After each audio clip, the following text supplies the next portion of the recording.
What is going on, YouTube and Spotify? This is the Just BSN podcast. And today, episode 113, my friend. We are 113 episodes in this thing, man. It's crazy. Time has been flying by really, really hard right now, and things are only getting crazier. But got a bit to discuss today. And the first thing we're going to get into, well, before we get into it, Andrew, how we feeling, man? You know what? I'm feeling pretty good. Got that chest congestion pretty much out of my system now. So Yeah. big W's over here. For otherwise, sports wise, nothing too crazy. It's just the same old, same old. We haven't had a lot of Cavs. Browns just beating the Browns, and no baseball. So just the same old, week in, week out. Yeah, I mean, obviously, the heartbreaker on on Sunday. Saturday didn't really do well. Really, both were heartbreakers, if I'm gonna be Yeah, honest. But Saturday, I Ohio State I game, would yeah. definitely say Ohio State was the bigger one for me. Yeah, for sure. For sure. But yeah, I mean, you lose a pretty close game. Both games really were close and were fun to watch. I would actually say the Browns game's a little more fun to watch, actually. But just overall, things just didn't go the way you want to, but they weren't like horrible losses or anything, and it didn't really impact a whole lot, really, on both sides. If I'm going to be honest, so we'll go ahead and start with Ohio State because obviously that was the bigger game. Obviously they lose a tough one, 13-10, which is a similar score to one that we saw last season before the playoff. Obviously, when we lost to that team up north, which we are always reminded about every single day from that team up north fans. Meanwhile, their head coach is having a little bit of he's not really the head coach anymore, but having himself a very difficult time right now. We'll say that. I don't want to make fun of it because it is a really serious thing going on, but it always seems like that team up north just has some very weird problems. There was a stat that said there's been 11 different staff members since Harbaugh was the head coach that have either been arrested or thrown out of the program / college football due to their actions. Yeah. And it's a weird culture being led there. I don't really know what to make of it. But yeah, Ohio State loses, but it didn't really implicate them really that much at all. But really just flip-flopped them. So now Indiana has 1, OSU was 2. The whole playoff bracket is set, and it is going to look like Ohio State is obviously going to get a first-round bye, and then they're going to face the winner of Texas A&M and Miami, which I actually think the committee did a pretty good job of deciding to try to even out the matchups as good as possible. Mm-hmm. It's the real only crazy one is obviously JMU somehow getting in, which is, hey, kudos to them for being able to get in, but I just don't see them. It's like them and Tulane are those two teams I think that are just going to get absolutely smacked. And it's going to be sad, but just one of those things that you get with a larger playoff bracket. Yeah. But you got 8 versus 9, Oklahoma, Alabama somehow made it with 3 losses, which just shows, at least from the committee standpoint, on what they team to value more. And it's not necessarily about the losses; it's about the quality of each loss. The Georgia game was a really tough one. They played a really, really bad game, but I think also Georgia just came in and played a phenomenal game. Georgia, and they're one of those teams, Georgia. They're one of those teams that are, if Ohio State meets them, it's going to be a very, very tough game. Like it's going to be a very tough game. And if they do meet, they would meet after, if they were to win their first playoff game. So it's going to be interesting, man. It's going to be a fun playoff. I'm really excited. And it does kind of suck that the Big Ten championship didn't really have much implication. Well, like it didn't really have meaning to it. Mm-hmm. but I think Ohio State also learned a good bit about this team and some of the things that they need to do a little bit better that they may have been slacking on over the last few weeks, and was just overshadowed because they've played really good ball and played some not so great teams. But also to see that they didn't even play the cleanest game that they've played all year long. It was the ugliest one they played, and they only lost to the best team in the nation by 3 points. I think that also says a lot about how great your football team still is, in that if we were to face off against them in the championship again, it might be a different ending. So that was at least a positive note for me. What did you take from the game overall? Obviously, it was a very tough battle, especially on defense. I think both teams played phenomenal defense, but Ohio State just didn't get as many breaks, honestly, as Indiana did. Yeah, I mean that's gonna happen too because number one, you're in Indianapolis, so you're basically Indiana's got home field right from the get go.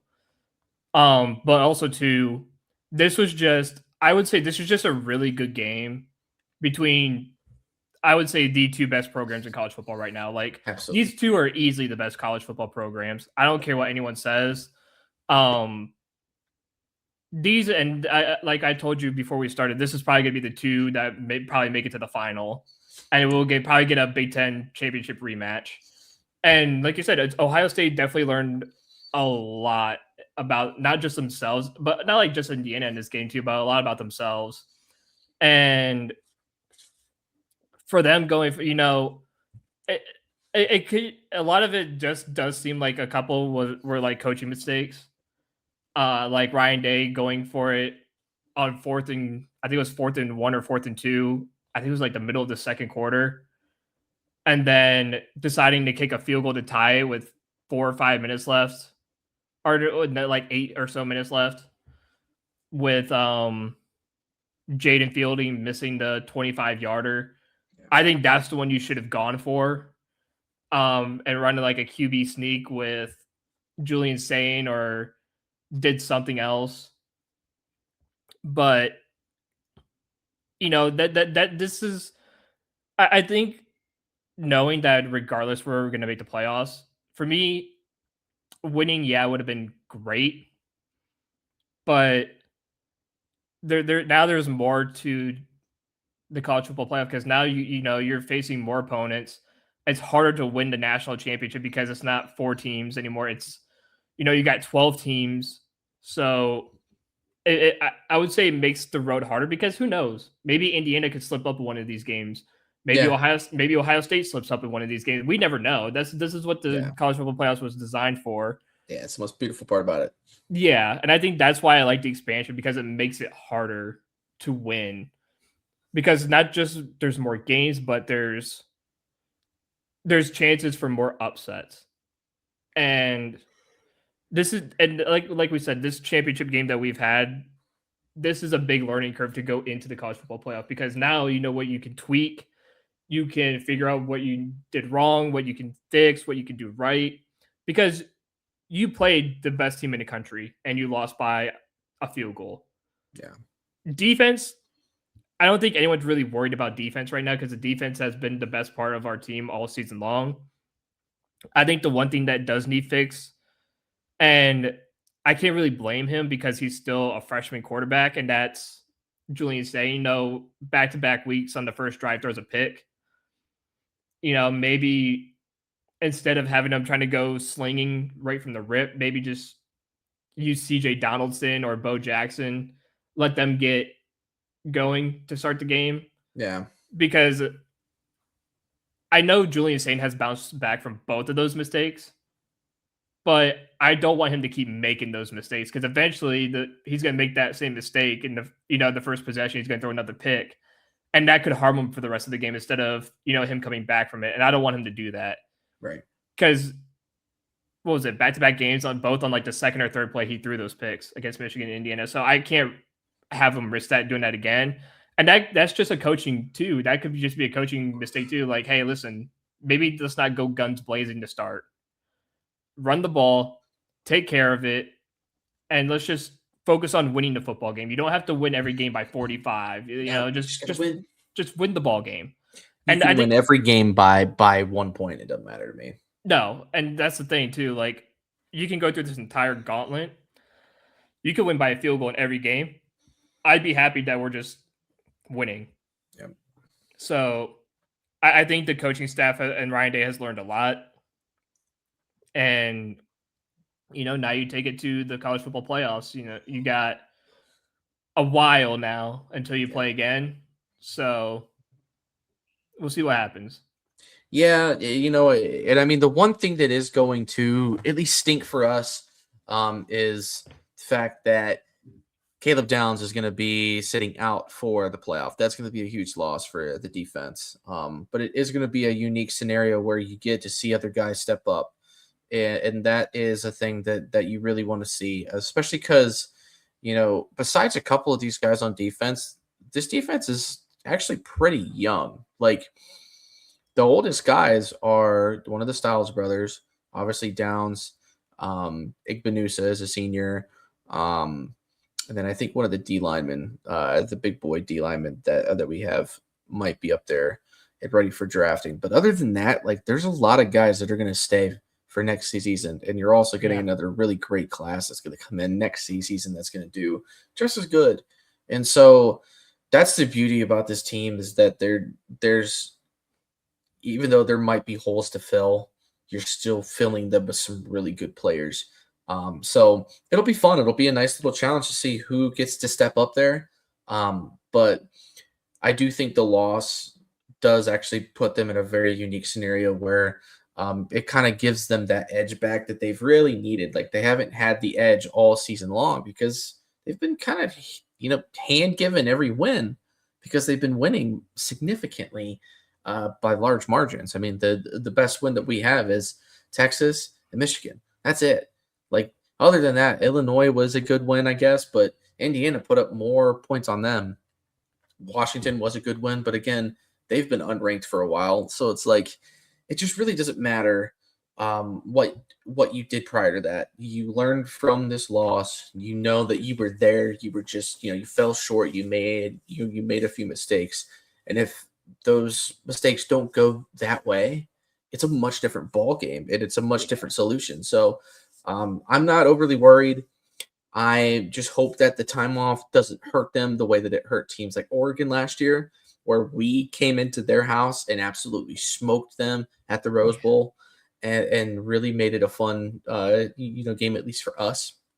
And two, I mean, A&M is going to be a good team. I think they're better on defense, and they do have some guys that can beat you deep. On offense, I would say they're definitely the better team over Miami, but I actually still think that those two teams are pretty evenly matched in most aspects. And the thing that Miami has that A&M doesn't is they have continuity and they also have experience at quarterback. Carson Beck has been there and done that. He's won championships. He's been a part of championship programs like Georgia. He knows what it takes to get there, and he knows how to step up in those big moments. So that's going to help Miami a lot. And I'm telling you what, man, I won't be surprised if Miami pulls out an upset on that game. That's going to be a fun one. But regardless, I really think the only teams that are truly a threat to us is going to be Georgia, Indiana, and Oregon. I mean, it's all Big Ten teams and then Georgia. Georgia is a really good team. They have a really good defense again. Their offense really doesn't scare me, but it's their defense, man. They just make a lot of plays. They're fast, they're physical. Like I guess always, it's a typical Georgia team for me. Yeah. And they've been kind of slacking over the last few years. They're sort of back now. But they also, it's so weird.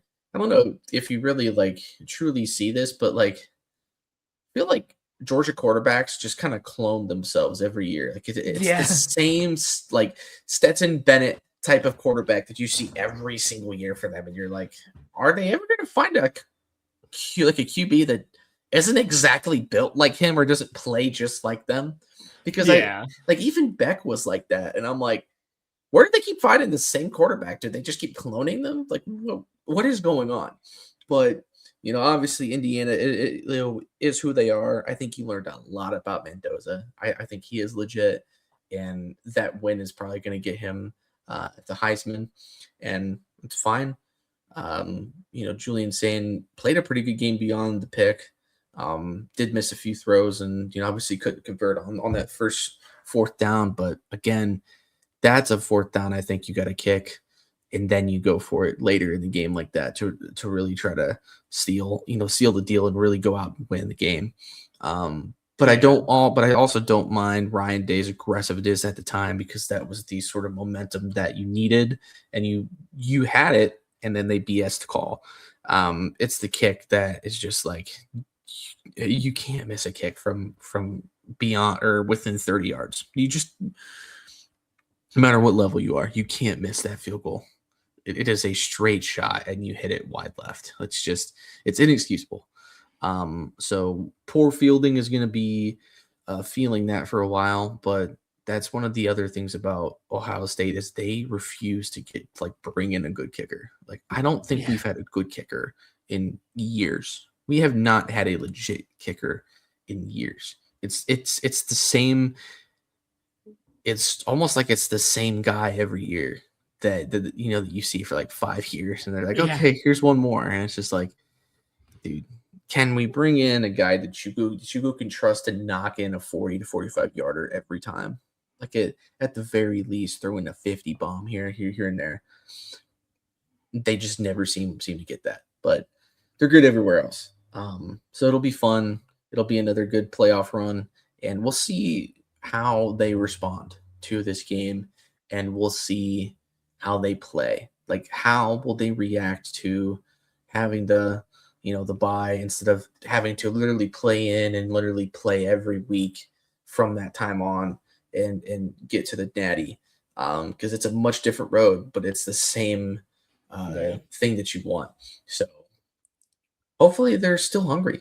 That's my only concern. Is there still sort of a lull, or are they actually hungry for another one? Because if they are, they have a legit shot to do it. Like, there's nobody else is going to stop them besides themselves, and we literally learned that in the game last week. So good test for them. Good, good way to learn about a lot of mistakes, and I'm ready for them to get back to work and go make another crack at it. So I don't know. You got anything else to add on Ohio State?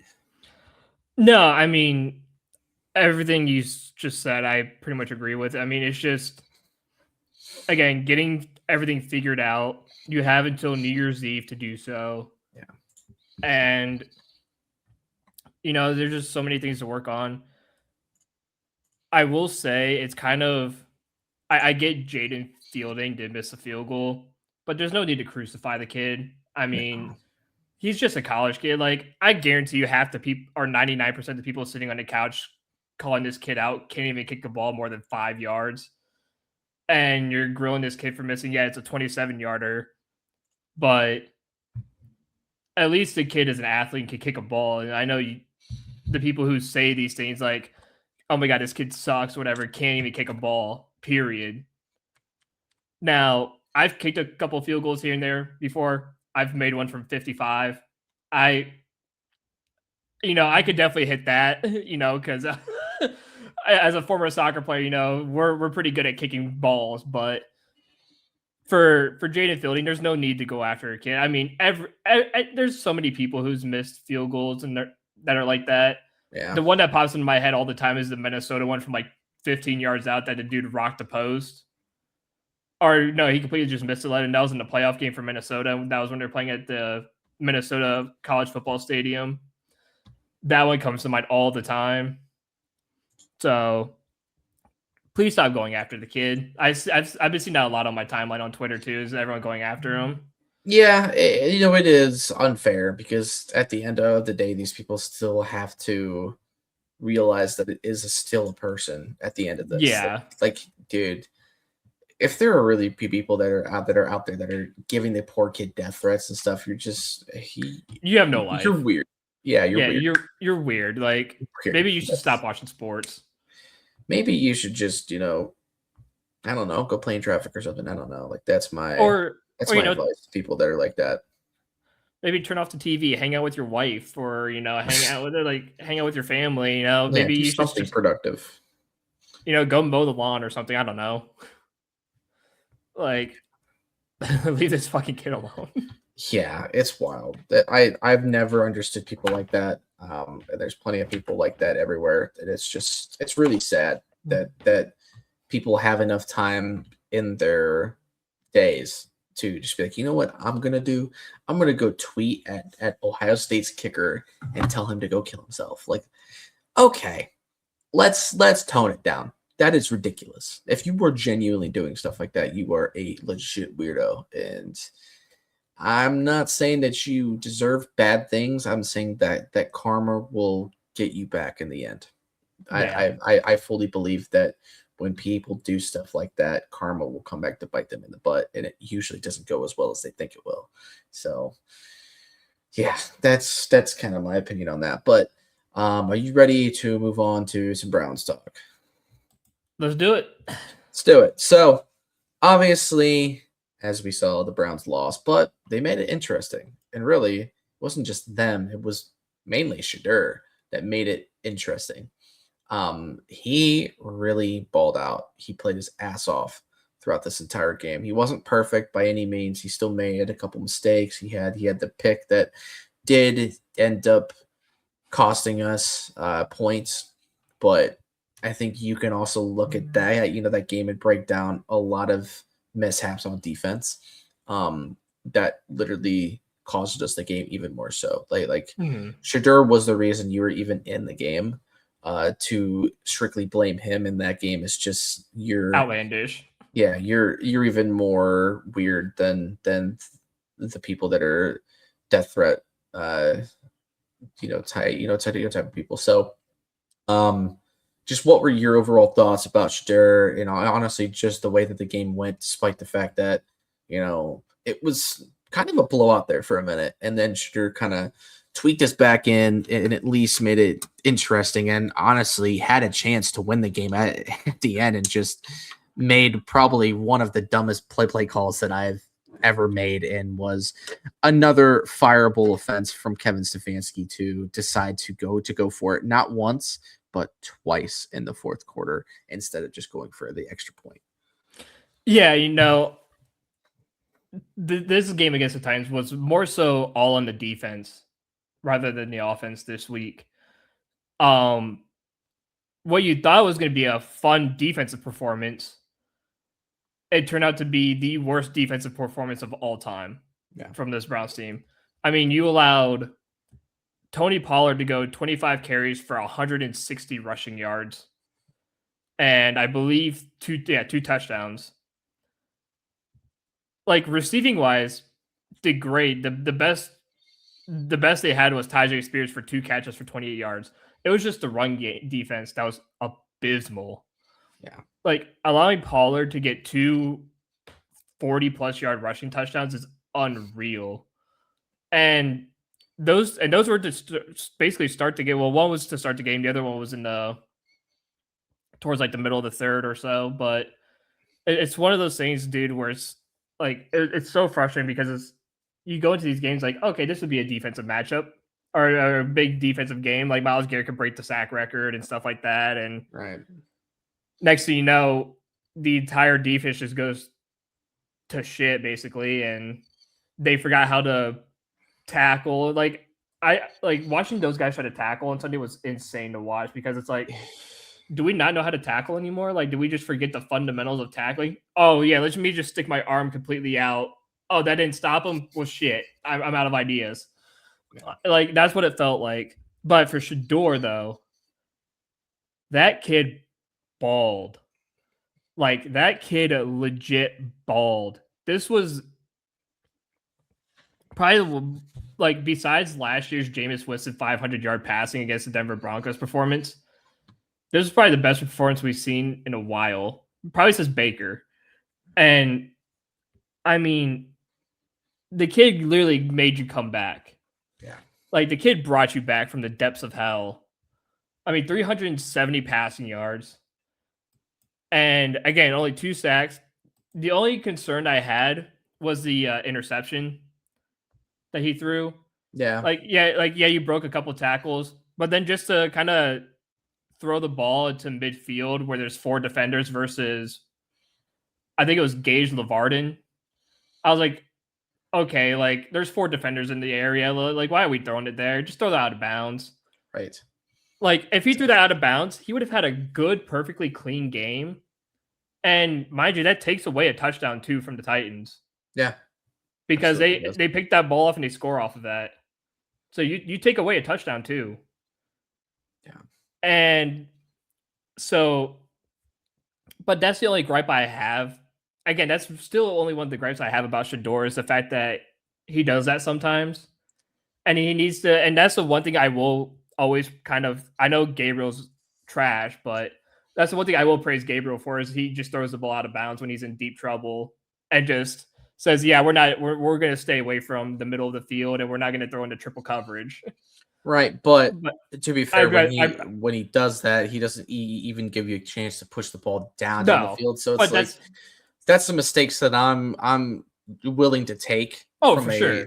Yeah. from a guy like him because at least Shedeur is going to take those chances to Oh, get guys absolutely. going and actually make plays. Because he even said it like he was trying to create a spark on that pick. He was like, we needed a play. Like I really wanted to create a spark, and that's just how it went. So just the fact that he was willing to make that play Yeah. is very big.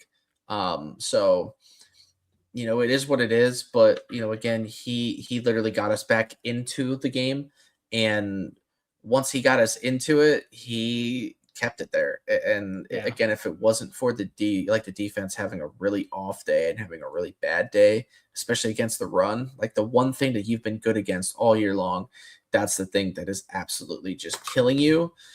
Especially in this game, that's inexcusable. And you really can't. You can't afford to put yourself in a position like that as your defense when you've played so well and you've been the one positive part about this team. When the offense has had its major ups and downs. So just sucks, but I hope that they sort of bounce back and sort of get back to work. But I think what's going to stink is you don't know what the status of guys like Ward are Yeah. going to be this week. And if Ward's out, that is going to be a huge blow to the defense. I don't know what they're going to do without him. Fortunately, the Bears really don't have that like true like killer like Moore is a big time receiver, but he has not done anything this year. Like he is not the guy that you talk about. You hear a lot more about Rome, Adunze, and even Burden lately. So, for me at least, like I think the Browns just need to contain Caleb. Don't let him make any crazy plays. Let's get Miles another like 2 sacks. I think that's reasonable against this Bears, offense, and see what you can do. It's going to be cold. It's going to be gruesome. So there's not going to be a lot of passing. And I actually think that that's going to be an advantage of Shedeur considering he's played in Colorado. Like he knows how to play with the wind. He knows how to play in the cold. Yeah. That can actually be a boost for us. And I just hope that we continue to run the ball well on offense and continue to utilize guys like Fannin, who had a monster game last week, over 100 yards receiving, eight catches, including the touchdown that could have tied it up. At that point, it was just an incredible game out of him. Judy had a big play. And so you're really starting to look for, can Shedeur have these games where he sort of stacks them on top of each other? Because again, even if you don't win these games, as long as you yourself are are going to produce, you're giving the Browns meaning to, okay, we need to look at this draft a little bit differently. We don't have to take a quarterback in this draft if Shedeur proves that he can at least take over for next season. And that's also without saying you don't even know if they want to continue going with Watson or not at this point. they could very well try Will Watson again, Yeah. next year. Like, obviously, we don't want that, but that is a big reality that Browns fans need to admit to themselves. Like, doesn't sound like he's going to be going anywhere.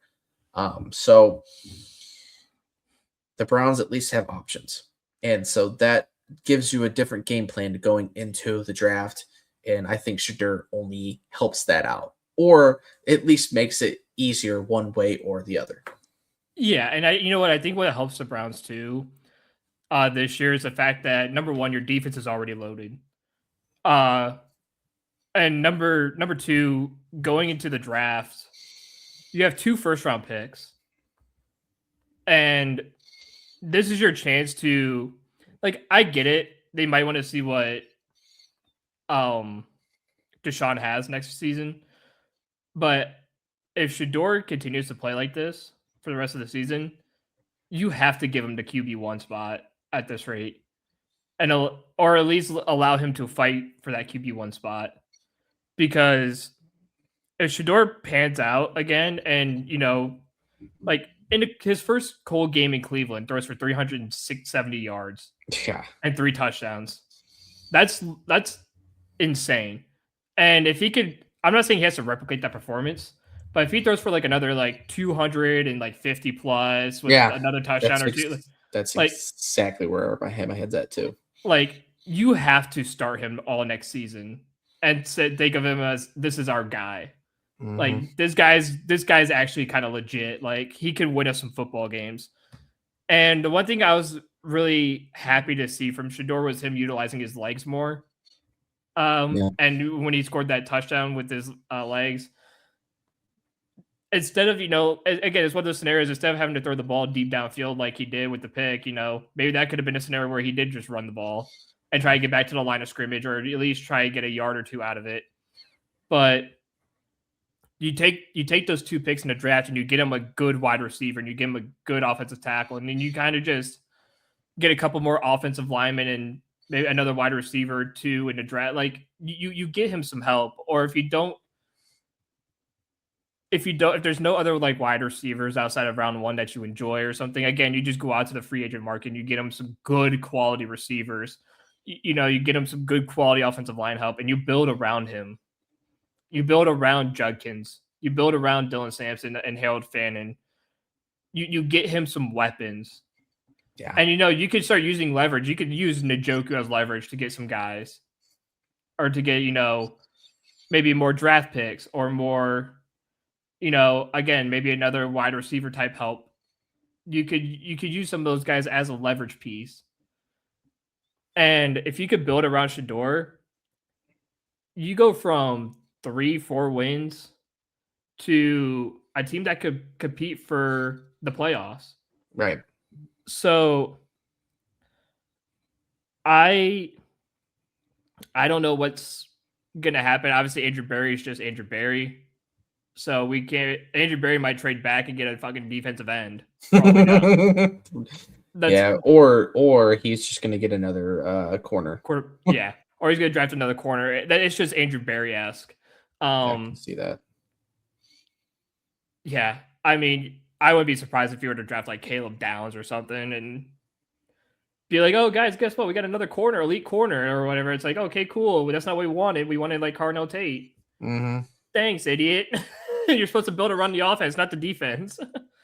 But I do hope, in a sense, that what we can learn from Shedeur in these next couple games, especially in this Bears game, is that he continues to shine. He continues to prove his worth. And you know what? I'll say this, like I said about Baker in 2018. I hope this kid is the future. Yes. That way we don't have to keep worrying about a freaking quarterback every year. Yep. And we could just build around somebody finally. Yeah. Whether Kevin's here or not. I mean, it just makes it easier in the draft. Then you can really capitalize on this next draft. Because A, you need more young players, but B, there's a lot of talent in this draft. There's definitely a lot better talent receiver-wise. There's definitely a lot better talent in the O-line, just in general, both tackles and guards are much better this year than they were last year. Defense is a lot more deep this year, as well. So, kind of opposite to what you got from last year. Now you're getting the other side of it. So that is one thing that I think the Browns and Barry are really going to take into consideration because I think they have to. And that sort of leads up to sort of the final thing that I wanted to say and sort of bring up. The big question here at that point, and you kind of said this, do you still decide to keep Stefanski one more season, or do you decide to move on from him and try to give Shedeur a more clean slate? Because, and before you answer, I will just give mine because I know I'm gonna try to interrupt because I'm horrible at that. I think you got to get rid of Kevin, and the biggest reason why I think so is because if you are even thinking about getting rid of him, but then you still keep him, it's going to be the same exact thing that freaking Baker went through with Hugh. Mhm. You're going to get another slow start into the next year, and then you're going to fire him after 4, 5, 6 games. And then what? Then you put Shedeur in another spot where he has to deal with the interim head coach for majority of the season. You waste another whole year with other guys, and depending on how the season goes, it goes either you do great and you somehow squeak into a playoff, or you have another 4 or 5 win uh season. Really don't learn anything about the team, and then you're starting to look for a head coach. If you're going to commit to Shedeur, the only way that you keep Stefanski is if Shedeur signs off on it. If he said, I want that guy to be my coach because I like the way that I get to work with him. And I believe in what he's trying to teach me. Because it sounds like he has worked a lot with Kevin and it has helped. But who else is to say that he's also not getting help from Reese and a lot of the other guys as well? So again, if you're really committed to that, then fine. But I think regardless, even if you bring in a rookie QB for next year and try to start him over Shedeur, and you say you move on from him or whatever, I still think getting rid of Kevin is ultimately the play because no head coach should be able to survive back-to-back years with 3 to 4 wins in a season. It's just really hard to survive those years. And 2, he's proven that he really hasn't been that great, and not much is getting changed on the offensive side of the ball. Yes, Barry has failed him in some ways. Absolutely, we all know and see that. But I've seen a lot worse coaches do a lot better with a lot worse rosters, especially even just for the Browns, and in general. Like Mike Pettin was not a great head coach. He still went 7 wins with a Brian Hoyer as your starting quarterback. Yeah. And your best receiver was suspended for like 2/3 of that year because Josh Gordon was always getting doped up. So then you had guys like Andrew Hawkins and a lot of other randos at that time. I don't know. Like to me, his track record is a little bit fluky, and he's gotten a little lucky, as I've said before. And I just think it's time to wipe a clean slate. And if you decide you want to wipe a completely clean slate and say goodbye to Barry too, I'm signing off on that too because I don't know if I trust Barry to do it again. So I don't know. That's my take on that. Yeah, I'm almost in the same boat. I think you have to start fresh, and I think if you're Andrew Berry, you have to be confident in that because you can't be hesitant on firing Stefanski and then waiting to figure out a head coach. And I'd rather have Stefanski fired after the first week of January, and then you get a head coach immediately after, like a month later after the Super Bowl or something, and then you have a whole off season to work. And you also have 2 months until the draft, and you figure out what your coaches want. Because again, you don't even know if Tommy Reese is going to be here too. Right. because I think he's got a Yeah. couple. I think he's got a couple offers to be head coaches or elsewhere, or offensive coordinator in college football Yeah. that might entice him. So you might lose Tommy Reese as well, Hmm. and you have to think about, okay, what do we do here? Do we fire Stefanski and just promote Jim Schwartz as the head coach and keep him as deep, like let him continue to call defensive plays, or do you go after another head coach and offensive coordinator, like two separate? Like I know a lot of people want like Robert Saleh as the head coach and maybe like Mike McDaniel as the offensive coordinator or something Yeah. like do you do something like that? I personally don't know. This is why I wish we would have kept Mike Vrabel or like offered Mike Vrabel the head coaching position after the past season, Yeah. because I think Mike Vrabel is the perfect head coach for any team in the league. Like he's just that perfect head coach that fits anywhere, really. Um, I think you lost the opportunity there, but I think what the Browns could do is they could just go and get a completely different head coach, maybe bring back like Alex Van Pelt, and bringing back AVP, you might get lucky and you can bring back Bill Callahan for the offensive line. Right. And that would really set your coaching staff up perfectly, because now you have the best offensive lines coach in football. You get AVP back, whose playbook was actually really good when it came to Baker Mayfield. Yeah. And it was just simplified play actions, like nothing crazy. It bought Baker a lot of time to make passes and throws.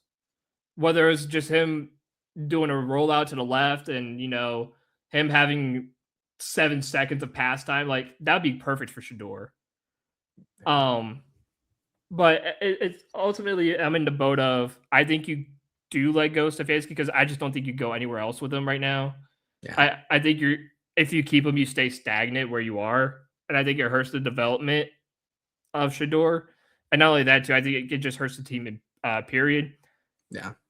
I wouldn't mind promoting Jim Schwartz to head coach, and even just making him head coach slash DC, and then bringing in like an Alex Van Pelt as your offensive coordinator to call offensive plays, and just have like see if Bill Callahan's willing to come back and be your offensive lines coach, and kind of shore up those, and again maybe fire some of the rest of the staff. Like obviously you fire Bubba Ventrone, get his ass out of here, which he should have been gone like after like week 2. Right. You get rid of the wide receivers coach. Like you get rid of some of these people that just are basically useless, and you get them out of here. You get new coaches that like I said, you do want to do this before the draft and stuff, so you get an idea of like what everyone would like, and then you could again build around what would make Shedeur happy. You can get the wide receivers. Maybe he's picky at wide receiver. Maybe he like instead of Cardinal, he wants like Makai Lemon or something. Like maybe there's like a specific receiver he want. Like there's so much that I could go on and on about. Right. But ultimately, you want to build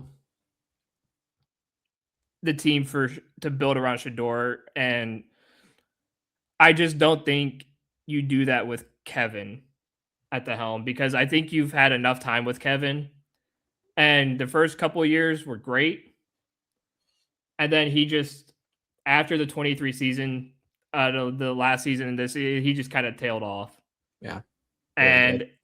and it's just not going. And we're tired of the cookie cutter press conferences all the time, and I can't deal with we just got to do better. I got to do better. I was out. Like, I can't listen to that anymore. It's so annoying to me at this point. Like, what his press conference is always going to be. Yeah. I'm done with it. I think I think you just got to get rid of Kevin and bring in other people. Yeah. I mean, I am very annoyed with hearing every week I need, I need to do better. I got out coached, blah blah blah. Like it does get really repetitive. And look, I'm not even saying that Stefanski can't be a good head coach or isn't a good like Oh, for sure. play just coach in general. It's just probably not going to happen here. I think the power struggle is just too great, and he doesn't really get to be given the keys the way that he should. And if he were to go to like a New York, or if he would go to like New Orleans, Mhm. a team that's a little bit more open to giving him a chance to really do some things, then I think he could definitely do some damage. Hell, I could even see him going to the Titans, and he would probably coach up Cam Ward a lot, but the other offense would look very, very, very similar, and he would probably have about the same amount of talent to deal with. So, hey, I'm good getting rid of him. I think the Browns need to stop being so scared to make a move like that. Like Yeah. if it works out, it works out, man. It's the NFL. This is what happens. Like I don't know. I'm just tired of seeing the same things go wrong every week, and we have to have the same conversations week to Conversation. week. Yeah. The only thing that's getting better is the quarterback play, but we're still not winning games. So that just proves that there's still a lack of accountability and there's still a lack of awareness in other ways. But um, yeah, we'll see what happens. I mean, Chicago's a good team. I don't really expect us to win this game, but I do expect it to be a little closer because of the weather, and the fact that Chicago is kind of choking some games out as of recent. Yeah. Um, so you just never know with a guy like Caleb Williams. You never know what's going to happen. But yeah, that's pretty much all that I got on the Browns. Unless you have anything more to add, I'd rather get to predicts and be done. So Yeah, let's get into some of these predicts. Me pop up in the share screen. There we are. All right, ladies and gentlemen, week 15. How last week went for week 14? Me and Zach both went 7-7. So very even week. It was a very weird week too. But that puts us our records as me 136, 71 and 1, and Zach at 133, 76 and 1. So Zach still 3 wins behind me, slowly catching up, but this was a good week for me because I get to stay still. Um, right. so I needed that stagnant week. But let's jump into the pre-days, starting off with tonight, the game going on right now. Atlanta Falcons, Tampa Bay Buccaneers. This one is currently 0-0. It's been a very boring game. I have not watched it, but there's been little going on in this game right now. I still think Tampa Bay is going to do it, but Baker has struggled quite a bit over the last month or so. It's been a rough stretch for him, and granted, they've had a lot of guys getting hurt and stuff, but they got Mike back. Godwin is healthy. Obviously, you still have Ibuka. You have Bucky back, so you got the whole squad back. There really is no reason why they shouldn't win this game. They shouldn't win it at some point by a little more than they're doing right now, because it's a pretty boring game right now. But Atlanta's one of those teams that either plays like outstanding or they play like crap. Like you never know in between what they're going to be. Yeah, I went with Tampa Bay as well because as I'm watching the game right now, it's 7-7 right now, actually. And so far as what I'm seeing is, yeah, Baker's gotten sacked I think 3 times already. But I'm also seeing Atlanta commit a lot of dumb penalties to start the game. Yeah, So I think that's what's gonna hold Atlanta back is that they are committing too many penalties on all sides and other things. So I do think that that's going to help Tampa Bay. Like you said, having guys like Bucky back and Godwin and Evans, that I think that helps a ton to have absolutely. everyone back and ready. So I went with Tampa Bay. All right, to the 1 o'clocks. You have Cleveland and Chicago. I am obviously going to go Chicago here. They're at home. It's going to be a tough feat for them, but I do think the Browns make it interesting. I just hope that they don't go in like into this game and just kind of lay an egg. Um, that's just, I don't know, one of those things that I have a fear of. But fortunately for us, the weather is going to suck, so that might help us. But I still think Chicago will do it. Yeah, I said Chicago too because again, it's one of those things to just pick the Browns to win, just to, because we're just so unpredictable right now. Like our defense struggled against Tennessee for some reason, and Yeah. obviously I'm sure we got chewed out, but I'm just gonna go with the safe pick and just pick Chicago. Arizona at Houston. I am going to go with Houston. Houston has been on a hot tear as of late, and the Cardinals have just struggled mightily lately. There's really no way that they're getting out of their slump anytime soon. Guys are getting hurt still. Houston should win this game by a pretty decent margin. Yeah, I said Houston too. Like you said, it should be a big margin. The only real good player right now that's playing well for the Cardinals is literally Jacoby Brissett, and that's it. Mm-hmm. Washington at New York Giants. I am gonna go. I'm gonna go New York. Uh, yeah, I don't know, man. The the Commanders are just not playing too well. They're getting hurt. Jaden Daniels literally just went down again. Like they're toast. They're toast. Although I do think Scary Terry can help them tremendously.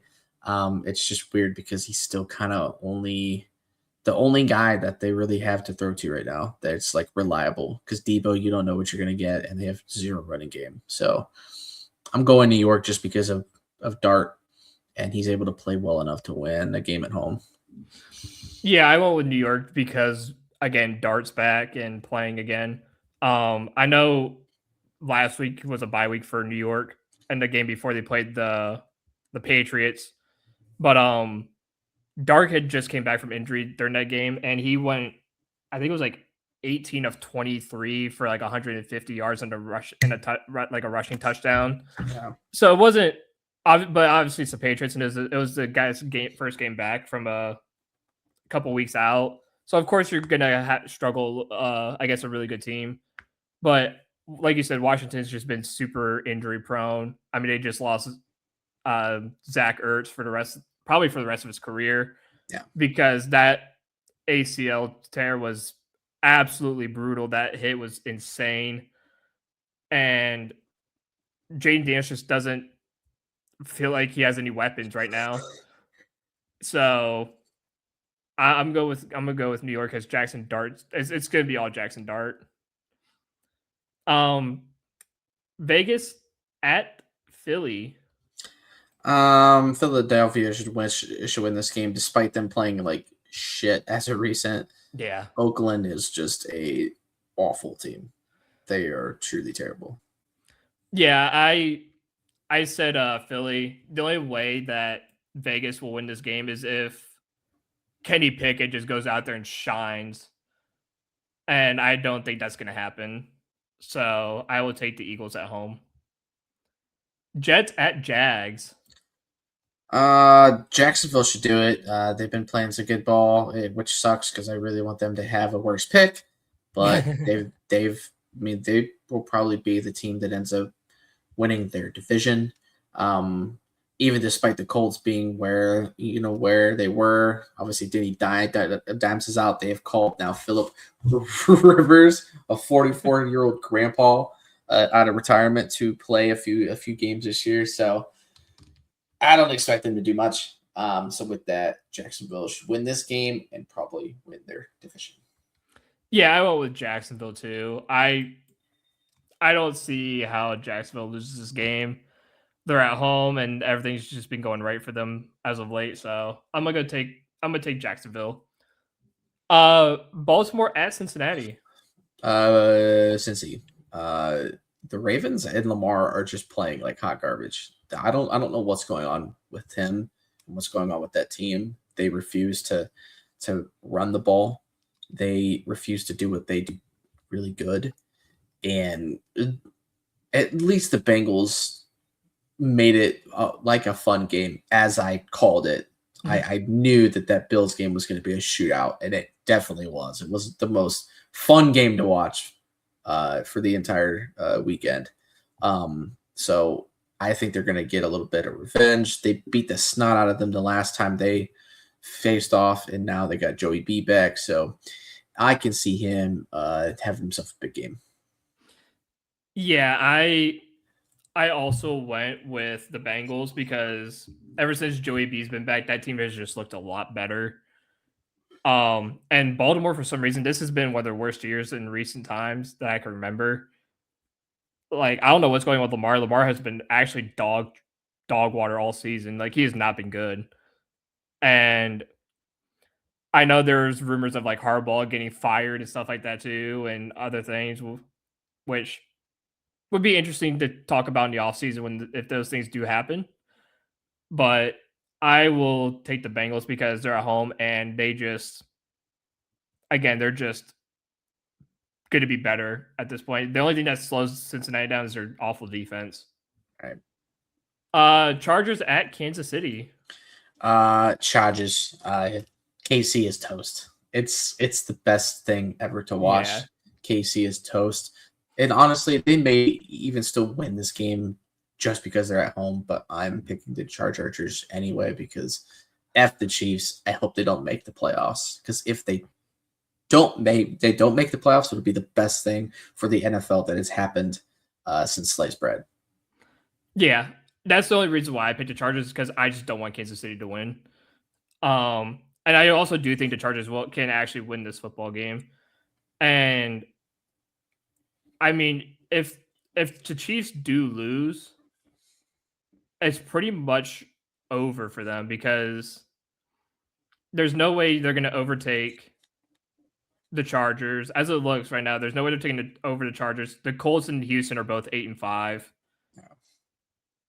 I mean, even Miami has a chance, but Buffalo is also 9-4. Like there's no place for them as of right now, and I'm trying to see like the playoff like what it takes for KC, but even Baltimore is 6-7. But the thing is that both of them are 2 games away from Houston and Indiana, and if Baltimore and KC both lose, they're pretty much eliminated from playoffs. So we could see a playoff without the Ravens or the Chiefs, and that would be glorious. Absolutely. Bills at New England. This is going to be a tough one. It's another good one. You know what? I'm going Bills upset. I really am. I'm going Bills upset. New England has gotten lucky and they've played some really good ball, but the Bills, if this is the time for them to start getting hot, it's now. And Yeah, that's why I'm going to pick the Bills because they need to. that's why I picked the Bills as well. Because again, like you said, they just need to get hot, and they struggled, but they have to figure something out. And like you said, New England the last couple of games have been getting kind of lucky here and there, and I do think that for at least for a week, their luck is going to run out, and they won't be able to do whatever it is that they do is so wizardry that allows them to win a football game. Right. So I'll take Buffalo. Colts at Seattle. Seattle is going to mollywop them. It's going to be bad. Yeah. I don't see how a 44-year-old grandfather quarterback is going to come in and save this team. This could be the end of the Colts for the season. Because I don't think Philip Rivers is going to play that great. No. Like you've been 5 years removed from the NFL, and that's crazy even to say it's 5 years since we've seen Philip Rivers play. Yeah. And I do find it funny how it's got Cam Newton so mad. Right. It's actually kind of hilarious to me because Cam Newton's so pissed. Yeah. But I mean, it makes sense because Philip Rivers did play for the Colts, and he knows the system, he knows the staff. Like it just makes sense. No, it does. So, but it'd be interesting to see how he plays. It's definitely a game I'm gonna watch because it would just be. It's just gonna be interesting to see Philip Rivers again. It's gonna be like reliving a childhood. Right. Green Bay Packers at the Denver Broncos. Denver. They're at home, which is the only reason I'm gonna Yeah, pick them. But I think this is gonna be like game of the week. Like I this know is. the game below them says game of the week, but I think this one will be better. I agree. I think this is my game of the week too. I have Denver just solely because they're at home, and that's the only reason. This is going to be a very good close game. Detroit at the Rams. See, this one's super, super tough because although the Rams have been like pretty much the best team because Stafford has been really, really good. Again, if a team is going to get hot and start playing better, Detroit needs it to be now. But I'm still going to go Rams because of Stafford's play lately, man. And they just have a stacked lineup. They're at home. It's going to help them. But I think this one might be a shootout. I don't think there's going to be a lot of defense played in this one. No, I picked the Rams because as long as Stafford and Nakua are both healthy, that's it. That's all they need. Yeah. I Detroit, like you said, needs to get hot at this point, but I will take the Rams until something happens with Nakua and Stafford. And you cannot forget about Adams. Like Yeah, they have Devontae Adams as wide receiver too. And Kyron, like, and Kyron Williams has been sneaky good this year. and even Blake Corum is starting to get hot now too. Yeah. Like this team's just they're firing. Yeah, they're firing on all cylinders. Up next we have my other game of the week. I'm just kidding. Carolina at New Orleans. All right, this game's interesting. It's a weird one. Both teams are kind of evenly matched right now with it, the way that they're playing. I think Carolina is going to win this game, but Tyler Shuck he's been piecing it up. I can't lie. And it honestly wouldn't surprise me one bit if New Orleans comes out on top. Because Carolina can either come out really, really cool and like doing some really cool stuff, or they're going to come out completely flat and Bryce Young is going to throw like 2 picks. Like it's the nature of the beast with that team. But I just don't know if I still trust New Orleans just yet. They still have a lot of guys that are not really like there, but Shuck has been playing better. That's good for them. I still think Carolina will do it. Yeah, so just for the sake of being different, I actually picked New Orleans. Hell yeah. And it's not just for the sake of being different. I do think they could win this football game. Number one, they're at home. Yeah, I do too. And number two, like you said, Tyler Shuck has actually been really good. And I remember making a joke during the draft. I was like, I wouldn't mind having Tyler Shuck. Like this kid might. Yeah, we both said that. Yeah, even though he's like 20, he's already like 25 years old. Yeah, but I mean, he's playing like an NFL vet. I mean, funny enough, he's not a bad fantasy quarterback to have. I mean, no, not at all. I guess week 13 against Miami, 20 points. Tampa Bay, 22 points. Like he's had another like 25 points against Carolina. Yeah. Because his last game against Carolina, he had 285 passing yards and 2 passing touchdowns. And I think he won that game if I remember right. So I'm gonna go with Tyler Shuck and the New Orleans Saints. Oh yeah. Love it. Tennessee at San Fran. San Fran. Yeah, there's not really much else to say. This shouldn't be close. This shouldn't even be a close game. This should be San Fran all day, especially if they're at home. Minnesota at Dallas. I was going to say the same thing for this one too. Yeah, Dallas, just because they're at home, they play so much better at home. They should get CD back. He's practicing, so we'll see if they they clear him. I will say McCarthy played a much better game last week. I don't think that sticks. I think Dallas brings it back down to size again. Yeah, same. And then last but not least, Miami at Pittsburgh. Weirdly enough, Miami has been playing really good. They've won like 4 straight. Yeah. They're playing some really good ball. Pittsburgh has been kind of up and down. And Pittsburgh's at home, but they are probably going to be without Watt, which is a big loss for them on defense. Yeah. I'm going Miami. I think Miami is going to come out with a weird laser, football focus, and they're going to come out with a nice upset on Monday Night Football. Yeah, I went with Miami. When I saw the news earlier of TJ Watt having to go to the hospital, which I do hope he's okay. Yeah. I said that, damn, that's a big loss for that defense, like a huge loss. Yeah, it's gigantic. Like that's not good.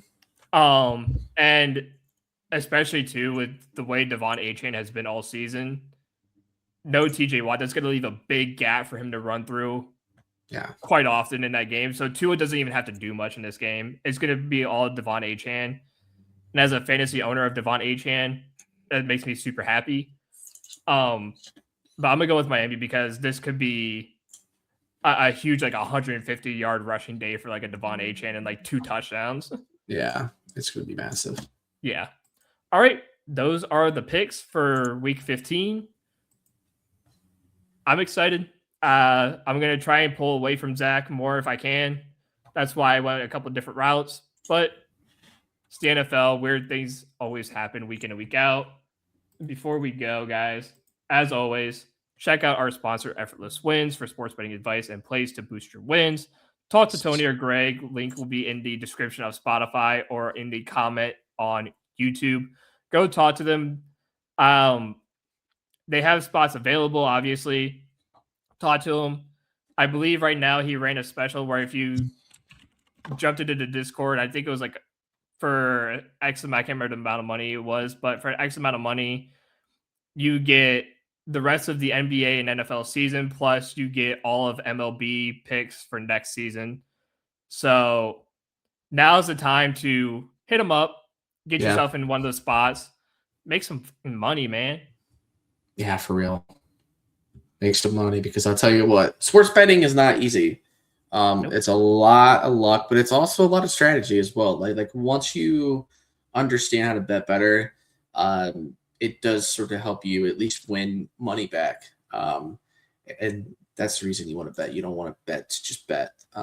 Yeah. And again, if you do bet low, just find a thing that you enjoy at betting the most, and just stick with it. So like basketball's great. Obviously, we love betting on football, and baseball is very unique too, because it's very if you really know what you're trying to look for, you can literally win money daily with baseball because of just how often it plays. So yeah, it's a fun time.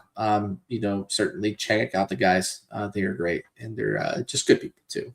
So gotta appreciate them. All right, that's it for me. Cool. Well, that is going to do it for us, guys. We will see y'all next week, hopefully with some good Browns news, and hopefully we'll try to squeak in some Cavs news. I know we haven't really talked to them. They've been off the last week, struggling, but they play, I believe, tomorrow. Correct? Tomorrow or Saturday? They play tomorrow night. Okay. So yeah, they play tomorrow night for the first time in like literally a week. So they the last game they played was Saturday, and they play tomorrow, Friday, aka Friday tomorrow. So yeah, it's been a whole week. Yeah. So I mean, it was sort of a nice, deserving, time off for them. They really needed it, and it sounds like it really, really helped them. So we'll see how they do, and we'll probably discuss a little bit next week. So until then, we'll see y'all next time.